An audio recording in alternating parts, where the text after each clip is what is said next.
Hola, hola a todas, ¿cómo andan? Bueno, acá en el live, nuevo live, entrevista a nuestro doctor Manuel de la Torre de México, de Guadalajara, así que bueno, acá vamos a estar esperándolo. Mientras tanto, eh, les voy sugiriendo sus cuentas y sus páginas, ¿sí? Bueno, en Instagram está como doctor Manuel de la Torre. Eh, Y bueno, y en Facebook también tiene su página, así que síganlo. Vamos a estar hablando un poquito de los dolores, dolores menstruales, dolores al tener relaciones sexuales. Vamos a estar hablando un poquito de los dolores, de la calidad de vida.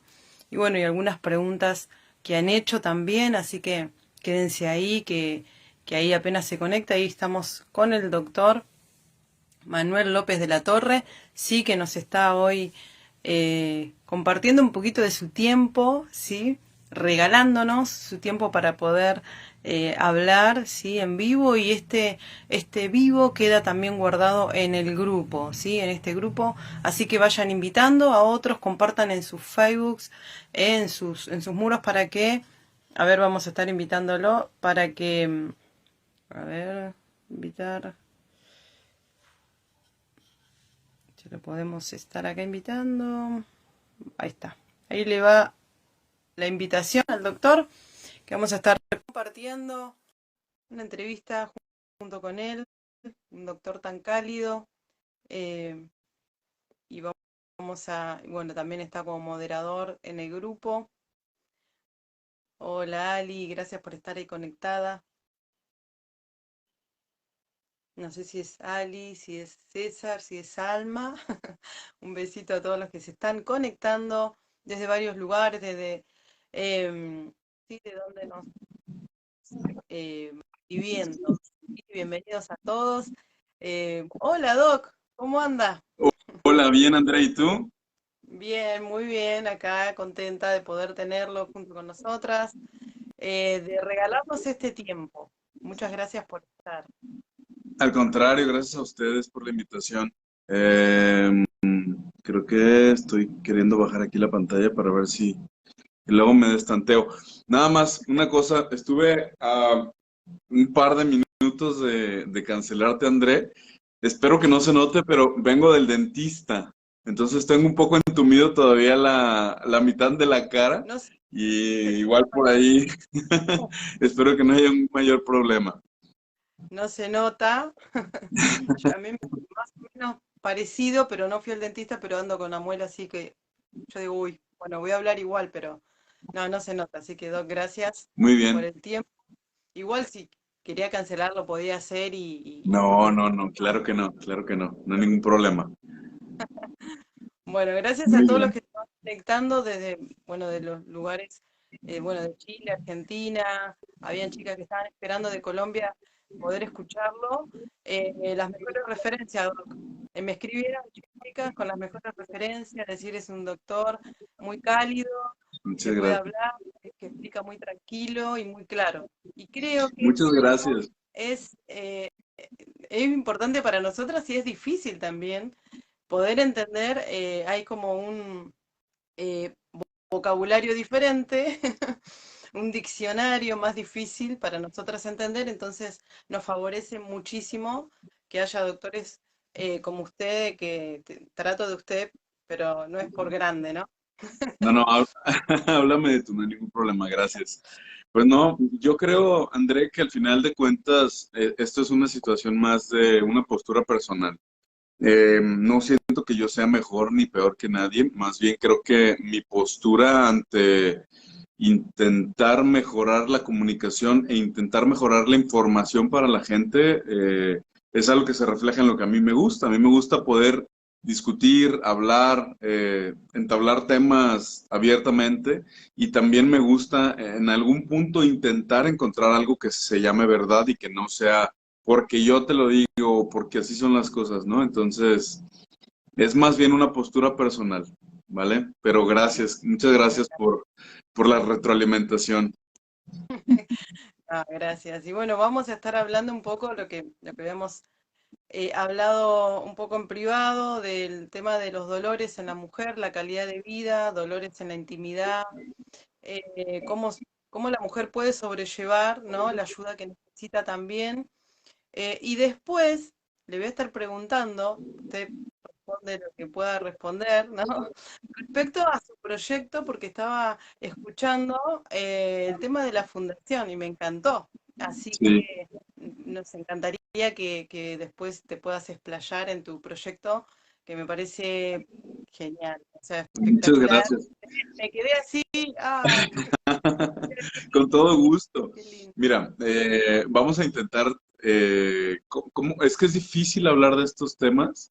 Vamos Sí, a intentar hablar del tema al final de cuentas desde una perspectiva en la que pueda llegar a todos los niveles de comodidad desde la comunicación, hablando de un tema tabú. Al final de cuentas me interesa mucho que tal vez en algún punto alguna paciente se lo pueda mostrar a su pareja o se pueda tocar en un tema familiar, el poder explicar cómo es que esto va cambiando pues muchas partes. Y en cuanto al proyecto personal, híjole, la verdad es que es algo que tenemos trabajando mucho tiempo. Todavía no están dando al 100%. Te puedo decir que yo creo que ahorita tenemos a lo mejor un 20%, pero por lo menos ya lo vemos más cerca que lejos. Entonces, el proyecto, ya eso es espectacular. Lo escuché que estaba también tu papá, eh, para mí, es un doctor así, a lo grande, ¿no? Cuando lo escucho, digo, parece que estoy escuchando a mi papá. Tiene, y sí, la verdad que me encanta escucharlo. Tiene mucha sabiduría también. No solo digo en lo profesional, digo él como persona, se le nota. Es muy cálido para hablar y también, entonces ya sabemos a quién salís. Ya lo claro, renovado, claro. uno tiene, no, creo que la edad también, el renovado y el hablar también para varias generaciones está bueno. Y hablar de tema tabú, como este tema de la intimidad, no se escucha. He hablado en los grupos, por ejemplo, se pregunta muchísimo y bueno, se habla entre amigas, pero está bueno poder escucharlo de la mano de un profesional en lo que pueda hacer desde su punto, ¿no? Ese aporte que creo que es muy necesario también.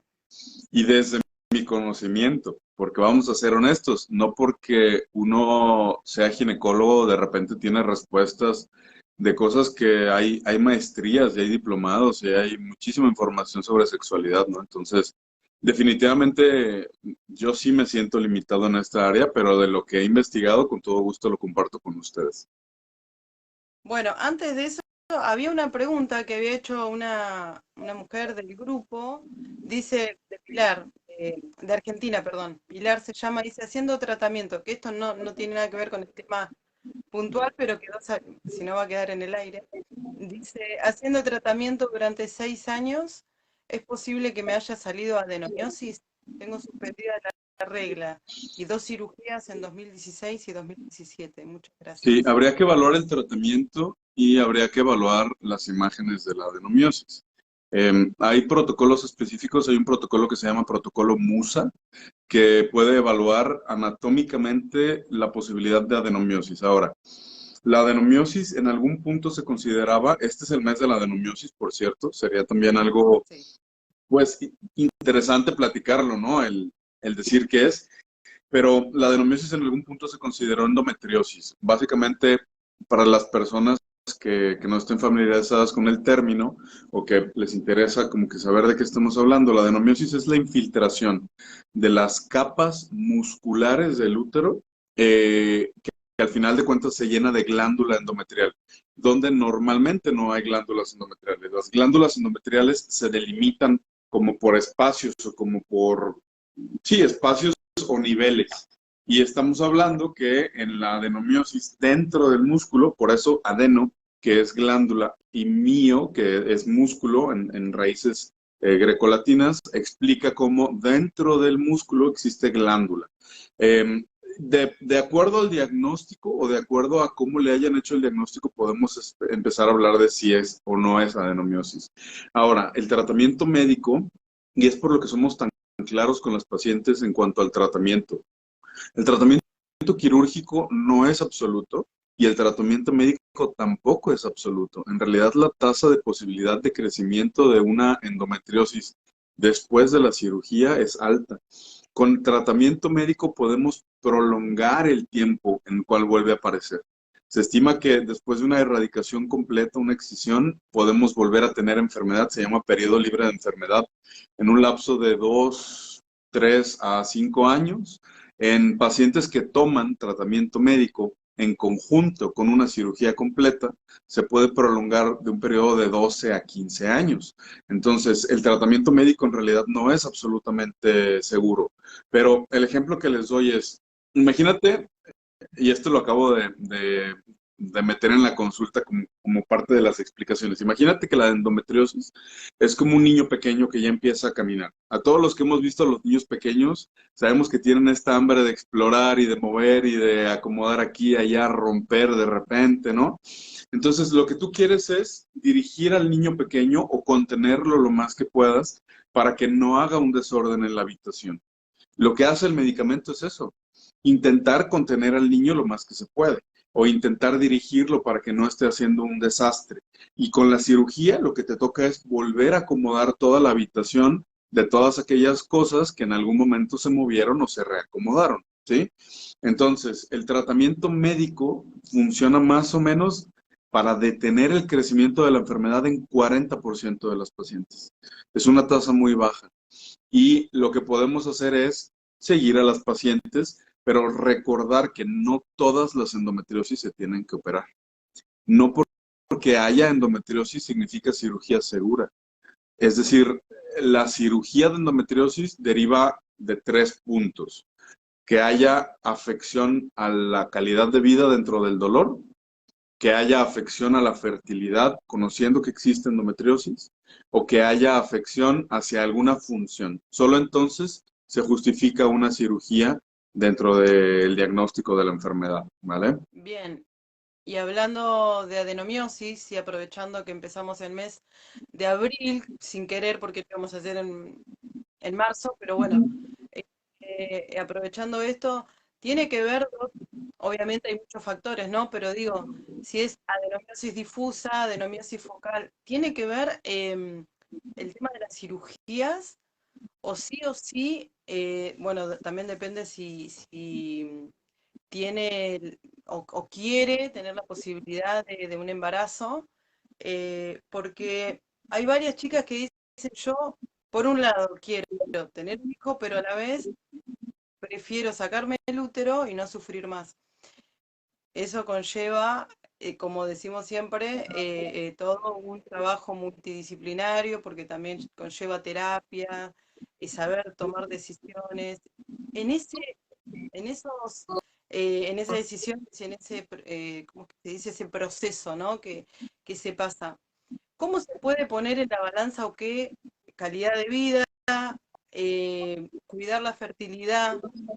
Tomando esa decisión, más allá que siempre aconsejo psicólogos o un grupo de apoyo y demás, y creo que profesionales me parece importante también, ¿cómo tomar esa decisión cuando, el punto es cuando no hay un médico especializado en el tema?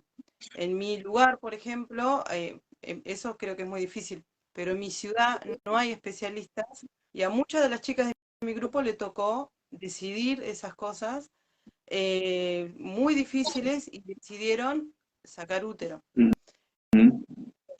Entonces, 33 y 5. ¿Cómo se logra una decisión así? con todo gusto. Mira, voy a tocar los temas que justamente toco en la consulta porque es repetir un poco siempre lo mismo para que exista toda la información hacia las pacientes y no solo responder la pregunta tal cual, ¿no?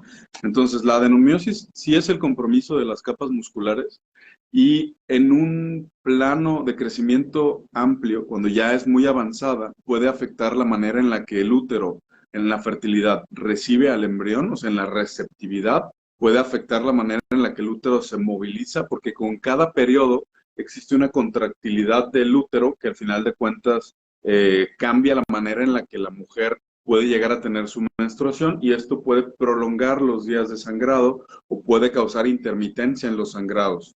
Y en algún punto sabemos que hay generación de sustancias proinflamatorias, embriotóxicas, etcétera, en donde se puede afectar, pero nada de esto es absoluto. Como tú lo mencionaste, la adenomiosis se divide en dos: adenomiosis nodular y adenomiosis difusa. Y se han propuesto tratamientos quirúrgicos para extraer la adenomiosis nodular y volver a hacer una reconstrucción del útero, le llaman en gajos o en capas. Pero al final de cuentas, hay grupos como el de la ESHRE, que es básicamente uno de los grupos más imponentes a nivel de reproducción a nivel mundial, que dicen, bueno, pero hay que hacer diagnóstico bien hecho en sentido de, ok, ¿es un nódulo o es un útero dentro del útero que se llama acum o masa accesoria? Entonces, perdón, me están marcando justo por teléfono.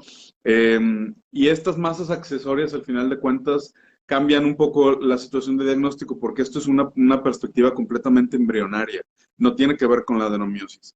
Entonces, la adenomiosis nodular quirúrgicamente se puede resolver desde una perspectiva teórica.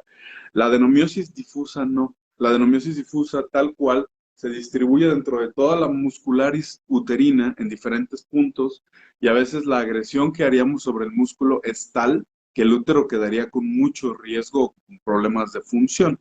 Entonces, dentro de esta perspectiva se tiene que elegir. Hay que empezar a recordar, o hay que sugerir hacer un ejercicio personal dentro de reconocer qué significa para cada persona la maternidad o la paternidad antes de buscar la situación de la fertilidad. ¿Por qué? La maternidad y la paternidad puede representar que tú veas si se utilizan tus células, si se utilizan las células de tu pareja, si es las de uno o las de otro o las de los dos en conjunto, que sea la mujer la que cargue el embarazo, es decir, la que lleve a cabo la gestación, o que simplemente sea y no es tan simple, creo que es lo más complejo, la expresión de tus experiencias, tus hábitos, tus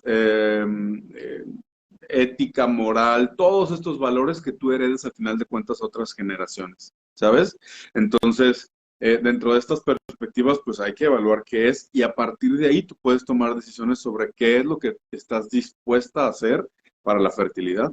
Porque si la respuesta es la última, al final de cuentas ni siquiera habría necesidad de la gestación, ¿sabes? Hay oportunidades, por ejemplo, de hacer una ovodonación en la que tal vez tú lo gestes, pero no sean tus óvulos, o que no sean las células de tu pareja, o bien que tú dones un óvulo cuando ya no tienes útero hacia algún a un útero o un vientre rentado. Digo, opciones hay demasiadas, son muchas posibilidades. Cada una obviamente tiene sus implicaciones éticas, ¿no?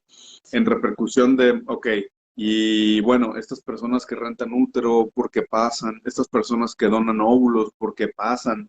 Ya sobre estas áreas es complejo meterse porque nos podemos encontrar con muchísimas cosas, incluso mafias, pero al final de cuentas creo que esa es la pregunta más importante: ¿qué es la fertilidad para cada quien? Ahora, hay que quitarse el útero, va a depender de los deseos de cada quien, y esos deseos hay que platicarlos tanto de manera personal como con la pareja, porque en muchas ocasiones sí habrá mujeres que quieran tener hijos solas, pero habrá mujeres que busquen más la situación de pareja que la fertilidad solas, ¿no? Ya esto es algo muy personal donde no me meto. Entonces, ¿hay que dejarlo o hay que quitarlo? Pues bueno, el útero solo tiene una función, y es la función reproductiva. Tiene una función en la sexualidad muy pequeñita, un 10, un 15% dentro de la lubricación, y el útero en algún punto no solamente da problemas benignos, también puede dar problemas malignos.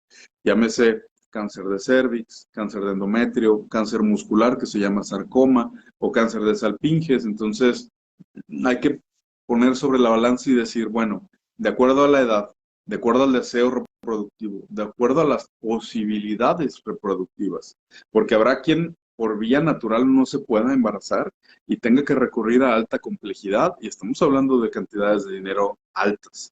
Dependerá mucho de cada país, dependerá mucho de cada mujer y de cada médico, pero aún con estas cantidades grandes, que en México pudiéramos estar hablando, no lo sé, no estoy muy enterado, pero desde los 200 hasta los 300 o 400,000 pesos mexicanos, podemos estar hablando de tasas reproductivas de alrededor del 45 al 50%.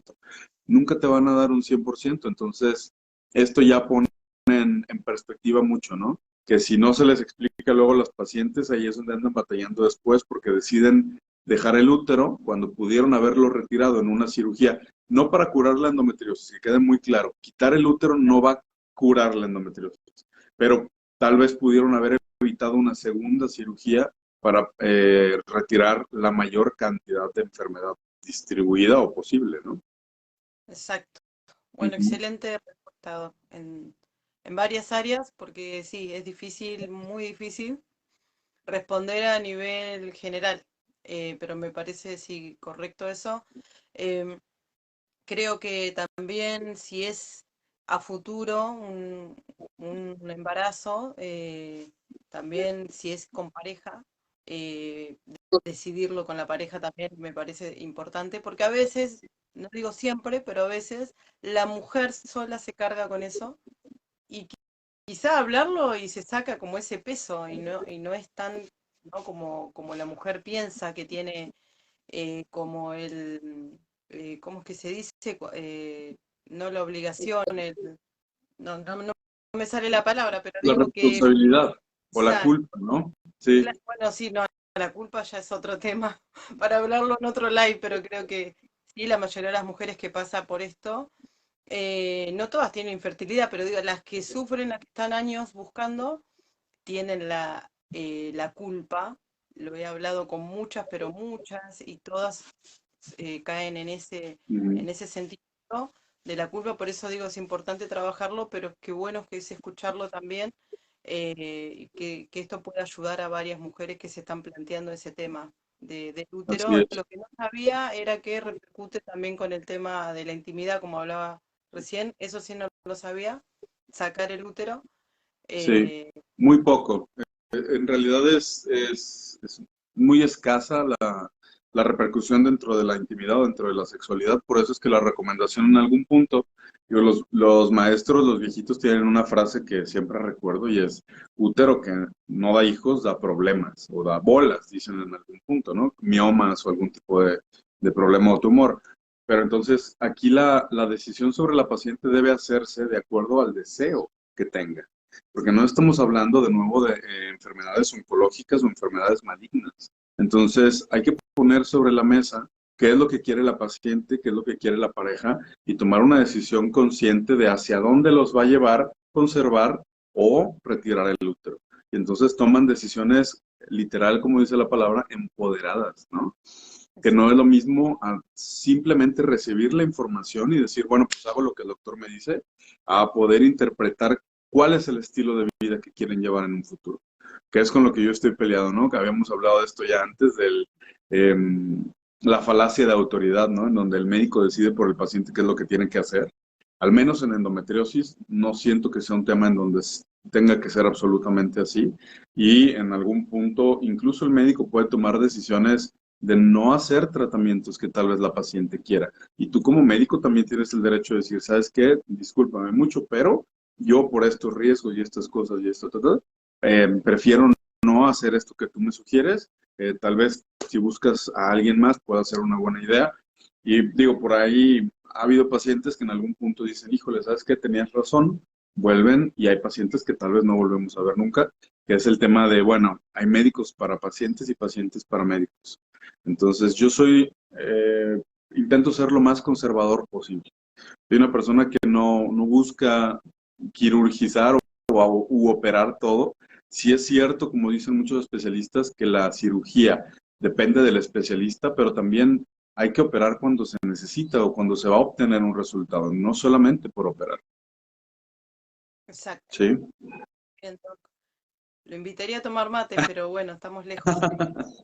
Qué rico. En Argentina, cuando hay una charla, hay mate de por medio. Sí, Es como, no hay mate, uno está echando la visita. Ya lo va a probar en algún momento. en algún Eh, momento me encantaría. eh, bueno, Doc, podemos ir entrando, ¿no? Al el tema principal, eh, hablando, bueno, para los que recién se van conectando, de, bueno, endometriosis y dolor en las relaciones sexuales, en la intimidad. también, bueno, yo no sé las estadísticas porque es un tema tan tabú también que es muy difícil saber a ciencia cierta, como la infertilidad, que hay un 40-50%. El tema de intimidad, ¿cómo es? Bueno, en las consultas y demás con todas las pacientes que tiene, cómo podríamos ayudar? eh, no vamos a hacer terapia, pero vamos a tratar de darle un poquito de info Claro, para poder ayudar. hay que explicar. Mira, para empezar, las clínicas o los grupos de endometriosis de tratamiento especializado deben incluir terapistas de piso pélvico y sexólogos. En la clínica nosotros, bueno, quien pudiera hablarte y encantado, creo que es una persona súper amable y muy, muy, muy dispuesta a todo, Lulú. Igual si no me está escuchando, por ahí le voy a compartir el video. Ella es nuestra especialista en sexualidad y el asunto es recordar que la endometriosis no es un tema de ahorita y se acabó. Es un tema de comienza desde el crecimiento humano, desde el crecimiento general, se empieza a expresar a partir de los 10, 12 años en promedio y hace cambios dentro de la neurobiología, dentro del físico, dentro de las hormonas de estrés, que en un punto repercuten de manera crónica en los pacientes. No es nada más bueno, empecé y ya, lo controlé y se me quitó. No, porque todos los cambios que forma mientras que se llega al diagnóstico, a veces son irreversibles, ¿no? Entonces, esto es algo importante, por eso es que deben de ser pacientes seguidas por sexólogos, en el punto en el cual, a pesar de nosotros quitar las lesiones físicas o biológicas, sigue habiendo dolor, molestias, etcétera, ¿sí? Lo que nosotros tratamos como dolor en la intimidad, el nombre médico se le conoce como dispareunia, ¿ok? Empezando a entrar en el tema. Y justamente la dispareunia tiene muchísimos orígenes, hay demasiados orígenes. Hay que recordar que la biología del hombre y de la mujer es distinta, incluso desde la percepción de la excitación, ¿ok? Esto acuñe o penetra más sobre la parte de la dispareunia superficial, que es la excitación es el 80% de la sexualidad, ¿ok? Y la excitación o la manera en la que tanto hombres como mujeres empiezan a tener estímulos mentales es distinta. Los hombres, por ahí estoy llevando un diplomado en neurobiología del comportamiento y te van explicando cómo el varón al principio comienza con una visión de la cara, un par de segundos, después va directamente al escote y eso es en un gran porcentaje, 68-70% de la población masculina estudiada, y después se van hacia la diferencia o el índice cadera-cintura, en donde es como muy, muy crítico, como independientemente de la raza, de la sociedad, de lo que sea, el hombre evalúa las mismas situaciones, ¿sí? Y la mujer, en cambio, evalúa cara, evalúa de repente brazos, espalda y abdomen plano. Son características distintas a través de las cuales se lleva a cabo la evaluación o el estímulo mental. Pero el estímulo mental va acompañado de una situación de comodidad, de una situación mental de preparación y de un ambiente en el cual a través del paso del tiempo, que pueden hablar incluso de una estimulación física de un lapso de 15 minutos, eso de tenemos 3 minutos y vámonos, no funciona para la sexualidad, ¿ok? Se llevan a cabo procesos fisiológicos que en algún punto derivan en llenado sanguíneo de estructuras genitales y lubricación, que ahí está el punto clave, ¿ok?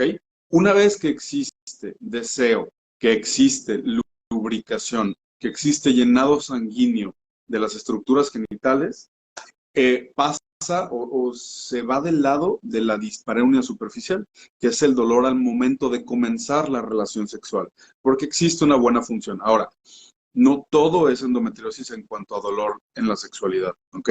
Podemos tener dolor derivado de intestino, de vejiga, de la parte pélvica, dolor de los nervios, que se llama dolor neurogénico, o bien antecedentes personales, que la verdad es que sabemos que estos son muy altos, por ejemplo, de abuso sexual en la infancia.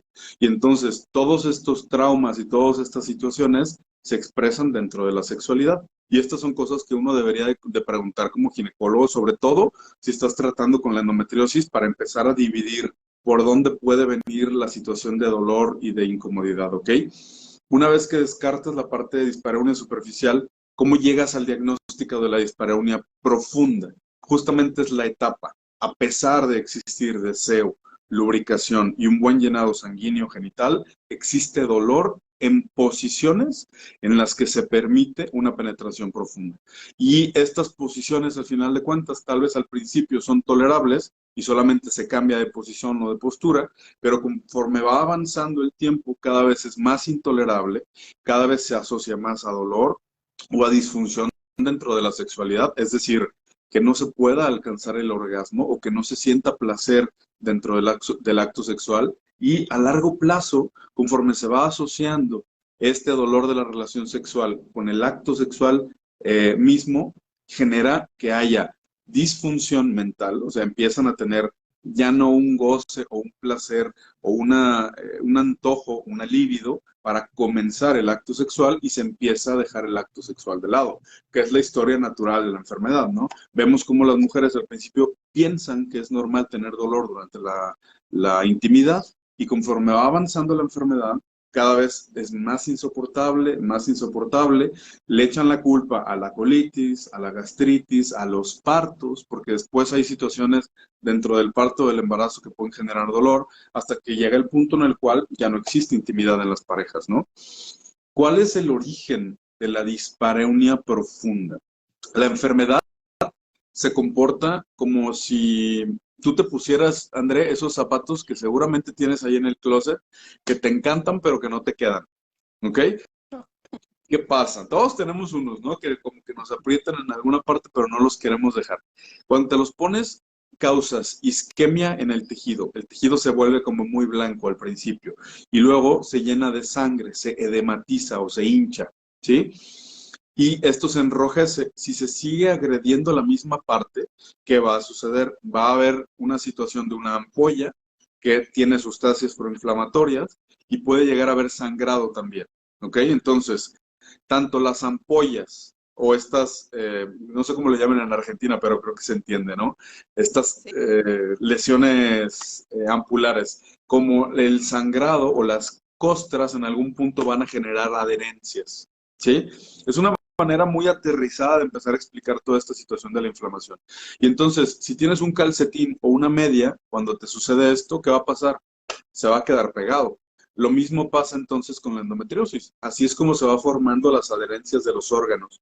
Y tal vez esas adherencias al principio son muy sutiles o muy leves, y conforme va avanzando empiezan a convertirse en adherencias duras, al igual que los callos. Si tú sigues usando este zapato, te va a salir un callo, y es una manera del cuerpo de defenderse a esta agresión constante. Y estos callos, si se meten en las estructuras pélvicas, cambian la manera en la que la pelvis se mueve de manera regular, ¿ok? Este es justamente el síntoma más importante en la endometriosis. No es la dispareunia superficial, porque esa tiene muchos orígenes. La dispareunia profunda es algo muy sencillo de poder evaluar conforme vamos interrogando a la paciente. Oye, esto molesta, esto duele, esto cambia. Y en diferencia de tiempos, cuando comenzaste vida sexual era así, conforme seguiste la vida sexual hubo algún cambio, antes o después de los partos o los embarazos cambió algo, después agregó, no sé, síntomas de dolor rectal, lo que sea. Y hay algo bien importante que nunca preguntamos. Cuando tienes actividades físicas extenuantes, ¿se deriva el mismo dolor en la pelvis? Y muchos pacientes correlacionan, por ejemplo, el CrossFit, la gimnasia, correr, cualquier tipo de brinco, con el mismo dolor pélvico que les da durante las relaciones sexuales. ¿Sí? Y entonces, al principio parece que se están volviendo locas porque dicen, es que me duele hacer ejercicio, y les explican, es que es normal, así pasa al principio, pero es un dolor interno, es un dolor en la parte de la pelvis que genera distensión, que genera mucha incomodidad y que no tiene nada que ver con la parte muscular donde podrían estar adoloridas, ¿sí? Yo Pensá me que emociono mucho con estas partes, pero no sé si hay algo que quisieras detenerme y no, aclarar, algo en donde... no lo dejo porque está explicando muy bien, porque es un tema donde hay muchas que preguntan, y sobre todo creo que hay muchas chicas que no preguntan, pero que les pasa que son las más jovencitas, las que recién están iniciando también su vida sexual, o las que hace poco tiempo, pocos años, y hablan mucho más las mujeres o las chicas un poco más grandes, después de 30 o 40, que se están animando a hablar, pero que también lo pasan hace años. Y esto no es un tema que lo hablan en las consultas médicas, ¿no? Eh, no sé, creo que muy en general, a mí me lo preguntó el doctor Paredes y creo que un doctor más, pero en 20 años no me lo habían preguntado. Entonces yo creo que no es por ser especialista o no, creo que no sé por qué no es un tema que no se hable en una consulta médica, pero hay Hay, chicas que lo pasan y no lo hablan porque tampoco se lo preguntan. hay una barrera natural en el ser humano en situaciones tan personales, André. Y entonces necesitas poder hacerle entender a la paciente que necesitamos para poder ayudarle con sus síntomas, siendo la dispareunia uno de los 4 síntomas cardinales de la endometriosis, necesitamos esa información. Yo siempre les digo, no es porque sea metiche, te voy a explicar por qué es que te pregunto justamente esta área de la intimidad, porque sí es muy importante y podemos decir que en algún punto se puede elegir no mejorar. Definitivamente habrá pacientes que me dicen, doctor, es que yo no practico la penetración con mi pareja y al final de cuentas para mí no es importante que esto cambie. Y puedes tomar elecciones de tratamientos, por ejemplo, quirúrgicas o no, de acuerdo a lo que la paciente quiera, incluso en esta parte. No solamente, por ejemplo, en lo de la fertilidad que hablábamos, André, en donde deciden ellas dejar o retirar el útero, pero sobre todo en esta parte. Ahora, una peculiaridad de la dispareunia profunda es que difícilmente va a mejorar con medicamentos. Desgraciadamente, el cambio de la cinética o de los movimientos de la pelvis afecta mucho la dinámica en la cual los órganos pélvicos siguen generando dolor, porque a veces no solamente es uno. Si recordamos que es la parte baja de la pelvis en donde más se afecta y los órganos están detenidos por ligamentos, imagínate que estos ligamentos, de acuerdo a teorías de piso pélvico, hay un doctor que se llama Papa Petros que nos hacen aprendernos las teorías, dice que son como pilares. Estos pilares es como si fueran hamacas. Imagínate tú que el útero está al centro y tú tienes a los lados 2 ligamentos que van en la parte de arriba, que se llaman redondos, los 2 ligamentos que van en la parte de abajo, que literal, por su nombre, van del útero a los sacros, se llaman uterosacros, ligamentos longitudinales que se extienden, que se llaman ligamentos anchos o largos, de acuerdo de la traducción. Y entonces, si tú por fibrosis o por enfermedad modificas uno de los ligamentos, ¿qué sucede? Imagínate que esta es la hamaca, y entonces tú endureces este tejido y al endurecerse, literal es como el plástico duro que se hace más pequeño, ¿ok? Si tú jalas este lado de la hamaca por el endurecimiento, se va a traccionar el lado contrario. Y entonces la cinética de la pelvis cambia, tanto en una parte monolateral, a lo mejor si la lesión solamente es del lado derecho, pueden tener más dolor del lado izquierdo también, y cambia incluso si hay adherencias en los ovarios, si hay adherencias en las paredes pélvicas, si hay adherencias en el recto hacia alguna estructura o incluso en la vejiga. Aquí es donde el diagnóstico cobra importancia, porque la resonancia no nos habla de adherencias móviles en el momento del estudio. Recuerda que la resonancia es un estudio dinámico. Te meten en la máquina del resonador, no se mueva, no respire, hacen el escaneo y hacen una interpretación de esto. El protocolo IDEA, en diferencia que es en el que nosotros nos basamos, hace una movilización de las estructuras para poder determinar qué estructura se mueve en conjunto con cuál, que esto le llaman signo del deslizamiento, positivo o negativo, y en qué áreas podemos separar los órganos o dejarlos juntos. Por ejemplo, la plica vesicouterina, en donde la vejiga y el útero deberían de poder deslizarse de manera normal, o en la parte del, se llama fondo de saco de Douglas, que básicamente es donde se une el útero con el recto y debería de poder movilizarse de manera normal. Si no se movilizan, ¿qué significa? Que hay adherencias. Entonces ya puedes empezar a estimar la complejidad quirúrgica. Un fondo de saco de Douglas completamente obliterado, ¿qué significa? Una pelvis congelada. Y eso para el cirujano promedio es importante porque una pelvis congelada no se aborda de la misma manera. Y tú ya puedes planear a futuro cuál es tu plan quirúrgico y tu abordaje y la dificultad técnica. Hay por ultrasonido ya diagnóstico o ya escalas de complejidad. No es la escala ENSIAM preoperatoria. Hay escalas específicas de complejidad quirúrgica para que tú estimes si tu cirugía puede ser realizada por un ginecólogo general, por alguien en formación o por un especialista, ¿sí? Que ya te van diciendo qué tan complejo puede llegar a ser esto.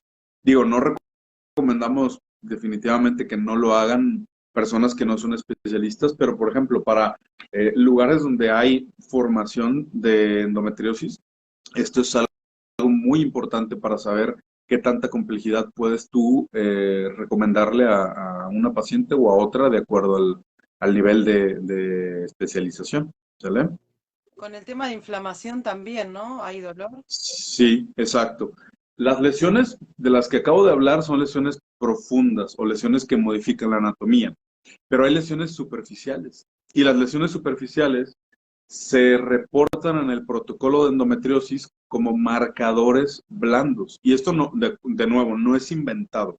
El artículo está en internet desde hace muchísimos años y hay mucha evidencia que habla sobre el dolor al momento de la movilización como un marcador positivo para la enfermedad, que obviamente tiene que ir guiado de la clínica y poder empezar a discernir, sí, pero sí te habla mucho de los problemas que puede llegar a tener la paciente.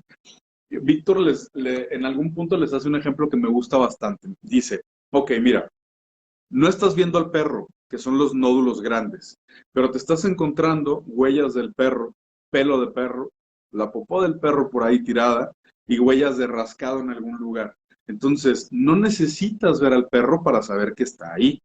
Y él dice, cuando tienes síntomas de endometriosis, mucho dolor y aparte dolor al momento de la movilización, que no es normal, eso es un marcador superficial para endometriosis. ¿Qué cambia? Que generalmente la enfermedad superficial, André, responde muy bien a medicamentos. Entonces, no porque haya marcadores blandos significa cirugía. Eso es algo bien importante. O sea, encontrar marcadores blandos para nosotros no es igual a vas a quirófano. Más bien es, oye, muy probablemente te va a ir muy bien con los medicamentos. Vamos intentando esa área. ¿Qué, qué rompe o qué se mete en el camino de la decisión? La fertilidad. Y creo que en todas las cirugías de endometriosis, porque la fertilidad al final de cuentas cobra diferentes significados en cuanto a las indicaciones médicas. Porque como no puedes dar tratamiento médico, lo que tienes que hacer es evaluar hasta qué punto dar tratamiento, dónde meter la cirugía como mejor opción para posibilitar o mejorar las tasas de fertilidad y del otro lado poder evaluar el daño que puedes llegar a causar a las estructuras reproductivas o la reparación que puedes ofrecer de las mismas. Esa era la pregunta que le iba a hacer justo, Ujú. donde, bueno, ya está el diagnóstico, ya se habla, no hay tratamiento, o sí, si bien no hay específicamente para la dispareunia, pero ya saber bien qué lo dificulta, si son las adherencias, inflamación y bueno, y todo lo que se habló, eh, de todo eso, se, se debe derivar igualmente al sexólogo y a terapia y todo eso, igual junto con el tratamiento, junto con toda la cirugía, lo que vaya a hacer. Ajá. Nosotros tenemos una manera de ver esto desde un punto de vista de importancia y de responsabilidades, ¿ok? Si yo recibo una paciente con endometriosis y de primera intención no hago diagnóstico y estoy dando tratamiento médico, ya empezando por ahí, creo que la responsabilidad la estás derivando hacia donde no es, que es el tratamiento médico sin tener un diagnóstico. Hay que hacer siempre diagnóstico de qué tipo de enfermedad puede tener la paciente, porque entonces, si tienen, por ejemplo, compresión ureteral o daño ovárico o algún daño importante rectal, puedes poner en riesgo la función y en algún punto, difícilmente, pero en algún punto incluso la vida de la paciente. ¿Ok? Eso es lo más importante. Entonces, tomando en cuenta el diagnóstico, tú puedes evaluar, de acuerdo a las lesiones, de acuerdo a la importancia de las lesiones y a la modificación, qué tanto va a mejorar con la terapia o no. Y aquí es el punto bien importante, porque luego hay algunos centros donde directamente te mandan a terapia y directamente te mandan a nutrición. Y tú dices, oye, a ver, pero si tiene lesiones infiltrantes, si tiene lesiones o modificaciones anatómicas enormes, no le va a servir de mucho ni la dieta ni la terapia de piso pélvico hasta que no se consiga desde una manera orgánica mejorar lo que está dañado. Obviamente hay que separar, André, no todo es negativo, ¿no? Hay que separar. Hay pacientes que sí pueden llegar a mejorar un porcentaje pequeño, pero tú tienes que poder decirles, oye, probablemente, de acuerdo a tus lesiones, lo que vayas a lograr mejorar va a ser fulanito porcentaje, evitando la cirugía o fulanito tratamiento o sutanito tratamiento. Y entonces debes de empezar a separar la posibilidad de mejora. Y esto se puede hacer sabiendo un diagnóstico certero. Entonces, sí es muy importante tener una figura como bueno, en nuestro caso es una mujer, una sexóloga en la clínica, es súper importante y lo más importante es poder darle la responsabilidad de tratar lo que le compete. ¿Por qué? Porque en algún punto, aunque uno elimine las lesiones que existen inflamatorias y elimines todas las lesiones infiltrantes, por ejemplo, y mejores la parte de la anatomía, puede quedarse un dolor que se llama dolor neurogénico o puede existir algo que se llama sensitización central. Y tanto el dolor neurogénico como la sensitización central son parte del dolor pélvico crónico y requieren de tratamiento médico posterior. ¿Yo para qué le mando a un sexólogo una paciente con sensitización y con dolor neurogénico? No va a poder hacer mucha diferencia con la paciente por más terapia y cosas que hagan porque hay un dolor que tiene un origen, ¿sí? ¿En dónde entra entonces el sexólogo? En poder evaluar todas estas cosas que pueden tener una repercusión desde la psicología, pero hay que recordar que la psicología no es algo muy vano.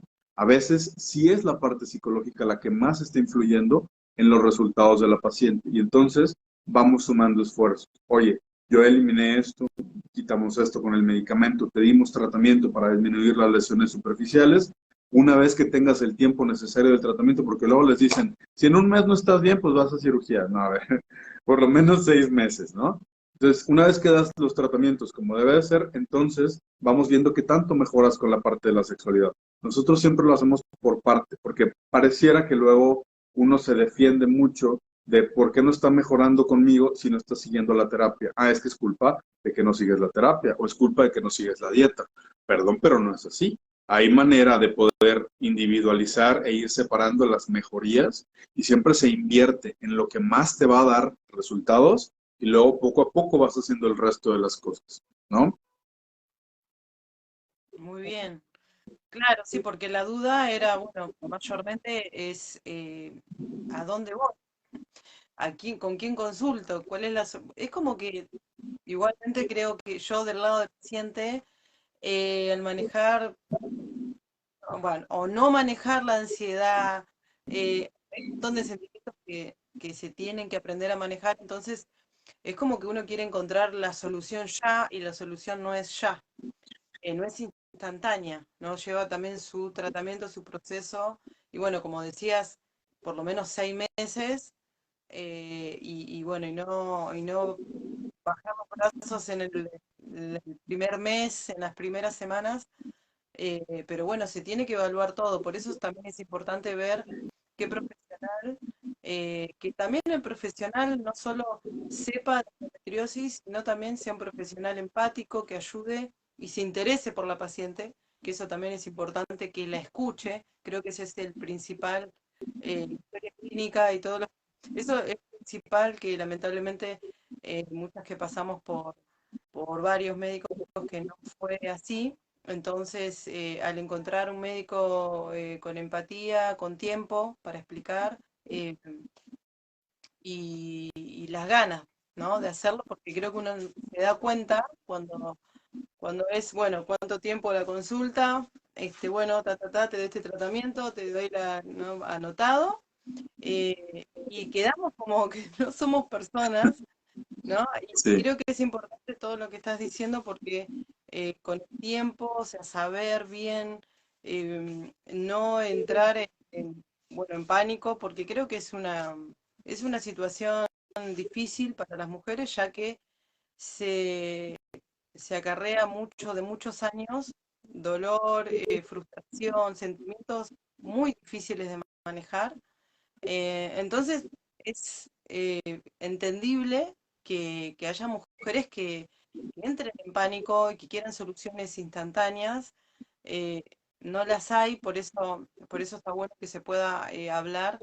Y, y bueno, también hay no solo profesionales, les digo, personas alrededor de la paciente que minimizan mucho esto, ¿no? Sí, yo Eh, creo, André, que el ser humano, todos, en todos los niveles, siempre podemos elegir qué es mejor para nosotros.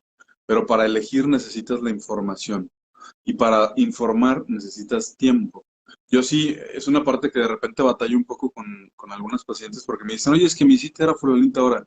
Discúlpame, pero el tiempo va a depender de lo que cada quien necesite. Y entonces a veces voy muy atrasado y a veces voy en buen tiempo, o a veces salgo hasta un poquito antes. Es difícil que salga antes, pero depende de esto, depende de poder explicarte, mira, esto es por esto, esto es por esto, esto es por esto. Y me dicen, ¿y yo qué hago? Entonces, ¿qué? Y le digo, pues lo que tú quieras, porque al final de cuentas con la información puedes tomar decisiones que sean las mejores para ti, pero hay que informar. Si en algún punto, y esto pasa, no hay que dejarlo de lado, si en algún punto hay algo de la medicina que no se sepa o hay algo que el médico no sepa, uno debería de poder decir, ¿sabes qué? No lo sé. Pero como nos educa en un sistema demasiado narcisista, el médico no puede reconocer que hay cosas que no se saben o que él no sabe. Y entonces, en este punto, el grupo o el equipo multidisciplinario también te ayuda mucho, porque tú puedes decir, mira, a mí me compete esto como ginecólogo, platica con el coloproctólogo, o platica con la sexóloga, o platica con fulanito que te expliquen esto, porque eso yo no lo sé, o eso no me toca a mí, no me voy a meter en cosas en donde hay gente que está más actualizada que yo. Entonces, eso es lo bonito de los centros multidisciplinarios, que podrá resultar así como, ay, pues sí, te quitas la responsabilidad. Perdón, pero no es una enfermedad de un solo órgano. Y entonces le hacemos más daño a la gente queriendo hacer todo uno solo que pudiendo derivar a diferentes lugares, ¿no? exacto, y cuando yo puse la publicación que se iba a hablar de este tema, hay personas que se comunicaron, bueno, que están en pareja, no quisieron hacer sus preguntas en público, pero la inquietud era después de las cirugías. eh, Hablo siempre de personas más jovencitas, creo que todos tienen el derecho a una vida sexual plena, pero digo que me parece a mí, de mi punto de vista, que les da un poco más de vergüenza hablar de esto. Y bueno, la mayoría me ha preguntado, yo ya me operé y sigo igual. ¿Cuál, cuál sería el motivo o no, o qué? Vamos, O- vamos a suponer que las operó Fernando, o sea que no quedó nada de enfermedad, que las dejó limpiecitas, porque eso es lo más importante. Ok, ¿cómo fue que hicieron el diagnóstico y cómo fue que te quitaron la enfermedad? Porque la laparoscopía, al final de cuentas, no va a haber lesiones que no estén diagnosticadas por un método diagnóstico especializado, ¿sí? Entonces, dado que se hace un buen diagnóstico, se retiran las lesiones de enfermedad y ya no queda enfermedad. ¿Qué puede ser la causa? Hay fibrosis que se puede generar por la cirugía, hay puntos gatillo y hay que evaluar en qué área está el dolor. Si es un área superficial, media, profunda, qué nervio está afectando la parte del dolor, si es el nervio pudendo, si es una parte más profunda hacia algo que derive del nervio vago o de los hipogástricos. Digo, realmente el estudio del dolor de las relaciones sexuales es difícil o es complejo. Y la otra, ¿cuánto tiempo tiene de la cirugía? Si es un problema inflamatorio propio de la cirugía, porque a veces se nos olvida explicarle a los pacientes que la cicatrización no termina después del primer mes. El periodo de cicatrización, según los libros, son 3 meses. Y a partir de aquí, el dolor neurogénico o el dolor que se origina de los nervios, que es lo que hablábamos al principio, incluso puede tardar año y medio o 2 años en quitarse, al igual que la sensitización central. ¿Cómo les explico este tipo de dolor? Todos deben de estar familiarizados y si no, espero que lo entiendan ahorita con este ejemplo, con personas que en algún punto les han quitado un brazo, una pierna o alguna extremidad y al final de cuentas siguen sintiendo dolor en la extremidad o siguen sintiendo que está ahí la extremidad. Esto, que se conoce como dolor del miembro fantasma, es algo parecido al dolor neurogénico. Y entonces sabemos que en estas personas hay que dar ciertos tipos de tratamientos o terapias para poder hacer que el nervio deje de secretar estas sustancias inflamatorias y también que el cerebro deje de reconocer estos puntos como puntos dolorosos. Porque hay algo que no mencioné al inicio, pero el cerebro termina de formarse hasta los 25, 28 años. Y entonces, si tú reconoces que las mujeres con endometriosis comienzan con dolor desde los 10, 12 años y para llegar al diagnóstico en promedio son 12 años que hubo una remodelación de la sustancia y las conexiones neuronales que hace que represente mucho más dolor y que sean más lábiles o sensibles a estrés, a ansiedad, crisis de pánico, crisis de ansiedad, depresión. Por eso es que se estima que más del 45-50% de las mujeres con endometriosis en algún punto han pensado en el suicidio. Y es que no se les explica que como parte de la enfermedad va a irlas aislando de pedacitos importantes en la vida. Te aísla de las amistades, te aísla de la familia, te aísla de tus hobbies. Y en este punto que estamos hablando ahorita, te aísla incluso de las parejas, porque no puedes dar el mantenimiento o lo requerido a la relación en la parte de la sexualidad, porque te es imposible desde la perspectiva del dolor. Y eso es algo que a veces no se reconoce como un problema, sino más como un capricho, ¿no? El hombre puede llegar a dudar de su hombría, de acuerdo a qué tan capaz es de hacer gozar a su mujer o a su pareja, o incluso puede llegar a dudar de que exista deseo de la mujer hacia el varón, porque no cumplen con estos requisitos. Y la verdad es que tocar estos temas en público es bien difícil, André. ¿Con quién platicas sobre qué tan seguido hay que tener relaciones sexuales? ¿Cuáles son las posiciones o la variedad que hay que tener? ¿Cuáles son las variantes que pueden existir?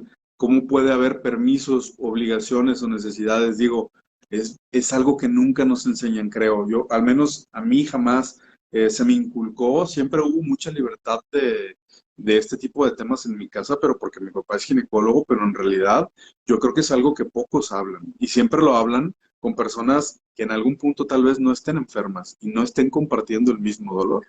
Entonces, pareciera que es algo que hace la mujer en contra del varón o que hace por falta de voluntad, cuando realmente es un problema orgánico. Exacto.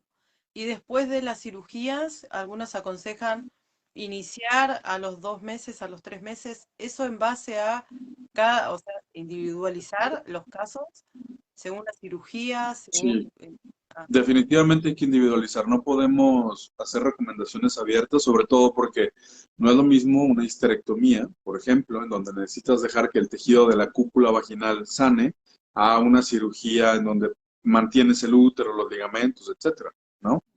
Entonces, sí, en este punto no quisiera hacer este tipo de recomendaciones.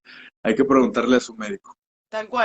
A mí me lo han preguntado y yo digo, yo menos todavía puedo recomendar, pero eh, claro, porque me han dicho, después, de los 40 días han probado y han tenido mucho dolor. Y para mí era muy poquito tiempo, 40 días, pero digo, bueno, cada uno con su vida sexual, ¿no? Pero bueno, son decisiones difíciles. Yo creo que es mejor, si uno tiene dudas, esperar un poquitito más y sentirse una también, aparte de la recomendación del médico, que diga 2 meses o que diga 3 o 4 meses, también que la mujer se sienta, se sienta segura y no esté con miedo, porque creo que también eso, Mucho. este, Y lo que mencionaste al principio, es muy importante que exista una buena relación médico-paciente. Porque si en algún momento, a pesar de la cirugía, yo siempre le digo a mis pacientes, conmigo nunca, y creo que Fernando les dice igual, conmigo nunca esperes un 100% de mejoría, porque hay cosas que no sabemos que pueden estar ahí y que pueden mantenerse aún después de una cirugía o un tratamiento médico. Pero para mí es importante que vuelvas con dolor para poder entender qué fue lo que hicimos, qué fue lo que tratamos, qué fue lo que quitamos y qué otras opciones quedan para poder seguir ayudarte a mejorar lo que quedó, que no es solamente endometriosis. Un gran porcentaje de mujeres, se estima que más o menos un 35% pueden tener colitis.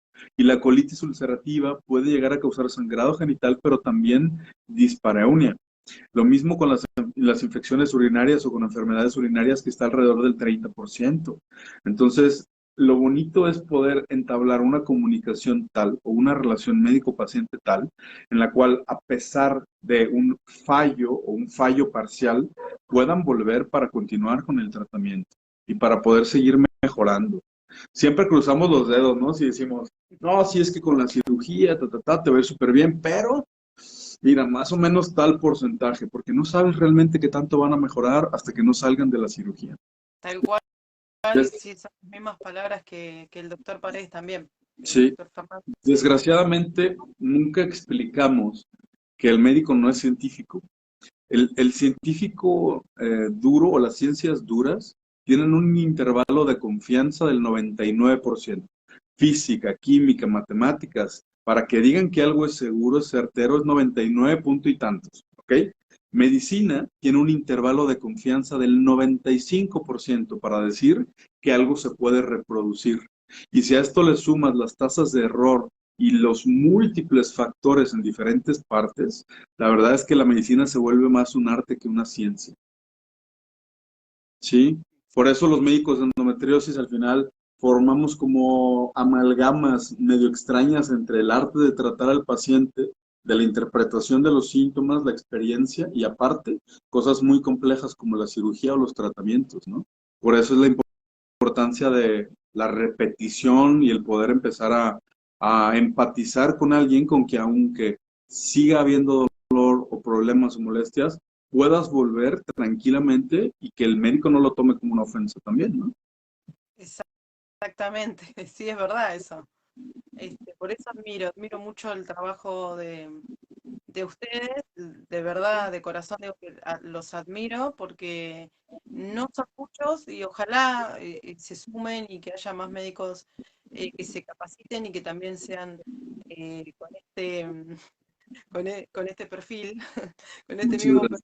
perfil de empatía y de, bueno, de muchísimas cosas que antes de terminar el live me encantó cómo lo explicó. Yo después de tratar de ponerlo en cápsulas para ponerlo en las redes, lo estoy aprendiendo, lo estoy probando, pero bueno, vamos a ir viendo. Mil gracias, Eh, André. pero antes de terminar, me gustaría que puedas hablar y hablarnos un poco de la fundación y ver también no solo de cómo lo vas a hacer, si, no sé si se puede, yo hablo así también media en las nubes a veces, pero digo, si se puede ayudar o cómo se va a hacer eso. Encantado, claro que sí. Mira, la fundación es un proyecto que surge, ya teníamos desde hace mucho tiempo la idea, pero imagínate que yo regreso de Italia, que al final Italia es un centro de salud pública importante, o sea, la salud de seguridad social, y que se complementa con la parte de privada, de que el paciente paga una pequeña porción. Y lo mismo me sucedió en Brasil. Brasil tiene un sistema de salud, el SUS, que al final también se puede apoyar bastante de los pacientes, pero casi todo lo paga el gobierno. Regreso a México y no, pues no. O sea, realmente es difícil hacerlo desde una perspectiva social. Y entonces, con la misma idea de mi papá, que al final de cuentas es siempre el equipo de la clínica, empezamos a platicar la posibilidad de hacer algo para tratarlo. Mi papá tiene un par de pacientes, no quiero decir nombres para no comprometer, que en algún momento le dijeron, doctor, con todo gusto le facilitamos la información que tenemos para hacer fundación. Entonces, tenemos con esto desde antes de la pandemia. Empezamos con documentos, situaciones, llega pandemia, obviamente todo se atrasa, se para, entonces tenemos queriendo poder anunciar esto muchísimo tiempo, ¿no? Y la idea cuál es, bueno, ¿en qué puntos creemos que se puede mejorar la atención a las pacientes? No es solamente un lugar en donde buscamos hacerlo personal y que todos vengan con nosotros, sino que nos interesa dar a conocer información para pacientes, capacitar a profesionistas de la salud que en algún punto puedan ayudar a los pacientes, no solamente médicos, puede ser desde el área de psicología, desde el área de sexualidad, desde el área de nutrición, desde otros puntos, y en algún punto hacer esto también sumado a los médicos en niveles básicos y avanzados, ¿sí? Y poder ayudar a los pacientes que no tengan recursos, en donde, digo, todavía estamos atorados porque no podemos recibir nosotros donativos hasta el momento, hasta que no tengamos algo que se conoce como donataria en la parte legal de aquí de México que se llama el SAT, pero seguimos trabajando en esto desde la teoría y que ya sabes que la teoría en la burocracia se duplica o se triplica. En 2 meses deberíamos, de cuando nosotros hacemos el anuncio, en 2 meses deberíamos de contar ya con la donataria y empezar a estructurar toda la parte de personas que vayan a ayudarnos con la parte de donativos, recaudación de fondos, estructuración, pero básicamente la estructura es una estructura que planea abrirse sobre todo para el apoyo de pacientes con endometriosis en todas las áreas, tanto informativas como formativas y en algún punto atención a personas de escasos recursos, sea parcial o total. Digo, estamos comenzando, ¿no? Es algo que hasta donde yo tengo entendido en México no tiene precedentes. No sé si en Latinoamérica haya alguna fundación para el tratamiento de endometriosis, pero la idea es, si existiera, híjole, entablar, hacer vínculos, buscar hacer cosas en conjunto. Por ahí ya Ale incluso había sugerido esto, ya habíamos hablado del tema. Hay una paciente, no voy a decir su nombre para no comprometerla tampoco, con quien también en algún punto hablamos de esto. Digo, lo hemos hablado. No, no lo voy a decir. Pero le mando muchos saludos. No hemos hablado de esto con muchas personas justo por la situación de no quedar mal con nadie, pero lo vemos ahorita tan factible y tan cerquita que yo creo que no hay muchas cosas que nos puedan salir mal, aunque luego uno no sabe, ¿no? Entonces, Sí. pues hasta que no tengamos más seguridad desde el punto de vista burocrático, pues tenemos que esperar a que se nos entregue esto y a partir de ahí poder hacer, ahora sí que a lo mejor un call out, un llamado y decir, oigan, ¿saben qué?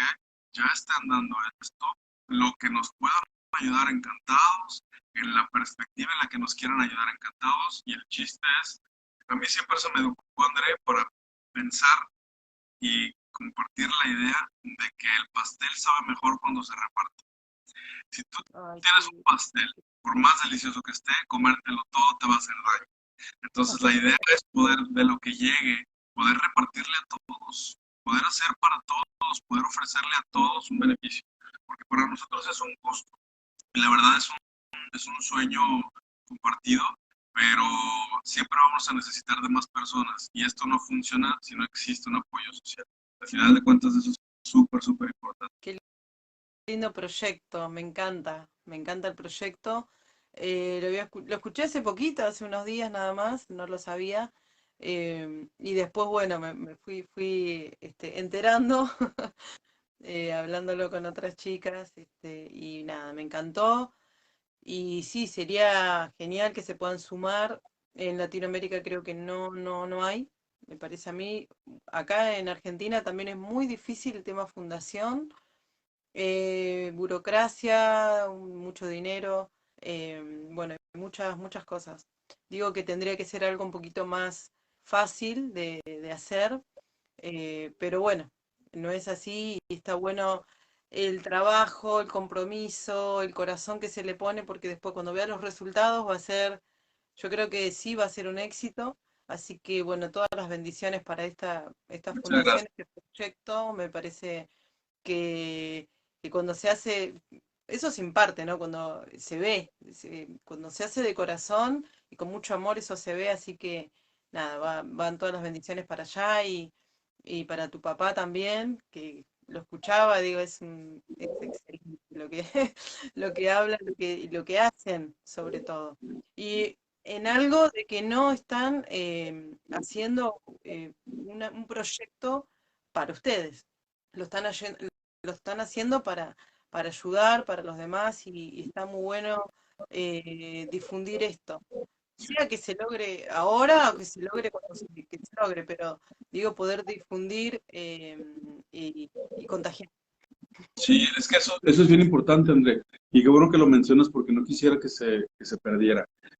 Con algunos colaboradores y con algunas personas de las redes sociales, de nuevo, no quiero mencionar a nadie para no comprometer, pero hemos hablado de este tema y es, a ver, mira, tú como médico en el cual el área de exigencia es mínima, o sea, especialistas en endometriosis que hagan las cosas bien, nos podemos contar con la mano. Tienes Mm. una, un poder tan fuerte para poder exigir que te paguen lo que quieres que te paguen, ¿sabes? Y entonces tú puedes recurrir hacia querer ayudar a los demás porque no hay muchos que puedan ayudar o poder tomar provecho de esto. Y la idea es, ok, y de aquellas personas que no puedan pagarlo, ¿qué van a hacer? Tienen que esperarse a que esto se desarrolle 20, 30 años más y existan más opciones y exista más competencia, o podemos ofrecer una manera de poder capacitar y poder, porque es una herramienta muy fuerte, poder capacitar a alguien que en algún punto tenga la misma ideología para ayudar a los demás. Yo esto lo arrastro desde quienes me enseñaron, el doctor Mauricio Bravo y Marcelo Ceccaroni, tienen estos proyectos para dar a los demás, ¿sabes? Y en algún punto siempre te cuestionas, ok, ¿y a quién le voy a enseñar? Porque si yo le enseño es como el Kung Fu, ¿no?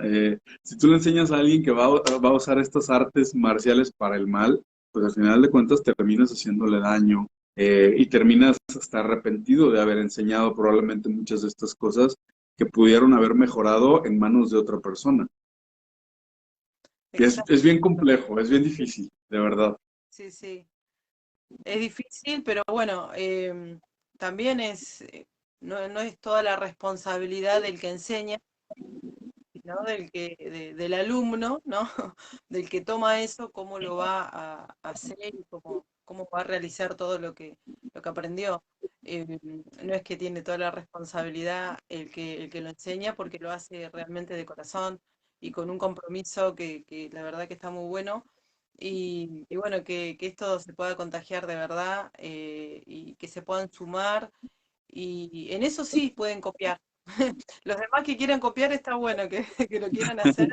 Creo que las cosas lindas están buenas que se puedan copiar y puedan sumarse, decir, a mí también me gustaría hacerlo. Y si hubiera más, una, dos, tres fundaciones en Latinoamérica, la verdad que sería wow. Sí. Sería excelente. Afortunadamente estamos en este punto, André, en donde estamos viendo cómo está creciendo. O sea, nos tocó verlo desde algo desconocido o innombrado a ahorita que lo vemos que ya crece, que ya pesa, que ya tiene una representación legal. Y entonces ahora se trata, creo yo, de, igual que toda la información, hacerla disponible para todos, ¿no? Esa es la intención, poder hacerlo disponible para todos. Hacerlo open source y no sacar como en patentes ventajas enormes porque tú tienes la patente o porque tú eres el único que lo puede hacer, sino poder abrirlo al público en general y poder ofrecer, cambiarle la vida a todas esas mujeres a las que por N o Y razón se les sigue diciendo que es normal tener dolor solo por ser mujer. Exactamente. Qué bueno eso de no patentar. Eso también, sí, sí, eso se hace muchísimo. Bueno, acá en Argentina sí. También personas de Colombia que nos escriben y dicen, acá tampoco hay. Y también hay pocos profesionales especialistas. Eh, Tendría que haber capacitación también acá, en varios lugares, no tener que viajar tanto al extranjero, sino que acá también haya, igualmente, tema aparte entre paréntesis, hay muchísimo más ahora, tanto sea capacitación, información, que hace 3 años atrás, antes de la pandemia. Creo que la pandemia favoreció el tema de las redes sociales, la información y Sí. la difusión. Ayudó muchísimo. Y que se puedan lograr estos proyectos, también está bueno hablarlo en las redes y que gente pueda escuchar y también pueda sumarse, también estaría bueno. Así es. Y pues digo, esta labor que haces tú se agradece muchísimo, muchísimo, porque de manera, digo, nosotros que queremos ayudar justo a través de las redes y de esta cosa de la virtualidad, pues podamos ofrecer ayuda a personas y afortunadamente hemos tenido buenos resultados. Yo tengo muchos pacientes en muchos lugares de Latinoamérica que después de 6 meses de tratamiento son otras, tienen otra vida, están Lindo. felices y esto influye mucho e incluso hemos podido tener contacto con algunos médicos en otros lugares, por ejemplo, centros donde hacen diagnóstico, híjole, no sé, Colombia, Perú, otros lugares, y podemos ayudarles a llegar tal vez a un punto en donde puedan recibir una mejor atención. Qué lindo. Yo tengo una chica en el grupo, en la agrupación Endoasif, que es de Ecuador, y está creando su propia fundación para poder ayudar a las mujeres también con pocos recursos. Y nada, me quedé sorprendida porque digo, wow, que la idea es poder hacerlo. Yo desde que empezó, desde el año pasado que estoy tratando y hablando con abogados y demás para poder hacerlo en Argentina. Y creo que sí, que se necesita de muchísimo, muchísimo trabajo, de muchísimo apoyo de profesionales, que eso es lo principal. Entonces, haberlo escuchado, que lo van a iniciar ahí en México, quiero que nos cuentes, bueno, también dónde están, cuál es la clínica. No hablo de la fundación, sino de dónde está la clínica, qué parte de Guadalajara, decirnos bien. Mira, nosotros estamos en Guadalajara, en México, y estamos localizados el área física en un área que se llama Puerta de Hierro. Ahora, que no se asusten y no se engañen, no por eso es carísimo, ni mucho menos, porque luego piensan que por ser un área así todo va a salir carísimo. La verdad es que mantenemos los mismos precios o incluso más bajos que personas que están en la misma área. Es algo, la intención es ayudar al final de cuentas. Y igual con el diagnóstico, el doctor Víctor, que es el que nos ayuda con diagnóstico, está en un área corta en tiempo, unos 10 minutos en carro, entonces es un área segura y son lugares, distancias muy pequeñas. Pues lo que podamos ayudar, encantados. Por ahí están mis redes sociales. Si hay algo de repente que quieran hablar de temas que por ahí les dé vergüenza o lo que sea, que lo discutan contigo y yo feliz de hacer temas informativos, porque al final de cuentas siento que es donde realmente podemos hacer la diferencia. No es, o no hemos notado mucha diferencia a veces con los médicos, porque el médico tarda tiempo en poder actualizar y en poder tomar temas o incluso en querer hacerlo. Pero las pacientes, si saben que hay algo que no está bien hecho, que les están sugiriendo, van a pedir un tratamiento de mejor calidad. Es donde queremos hacerlo. O sea, si no podemos hacer que el proveedor del servicio de salud cambie, por lo menos podemos hacer que quien recibe el servicio, el consumidor, exija que se le ofrezca calidad. Y ahí es donde en algún punto podemos cambiar el sistema al revés, ¿no? Entonces, si no es exacto, si no es el proveedor, pues que entonces el paciente le exija al médico prepararse para que les ofrezcan lo que hay nuevo o lo que hay disponible, que tal vez ni siquiera es tan nuevo, pero falta a lo mejor un pasito para la preparación o para tener ganas de querer cambiar el tratamiento. Exacto.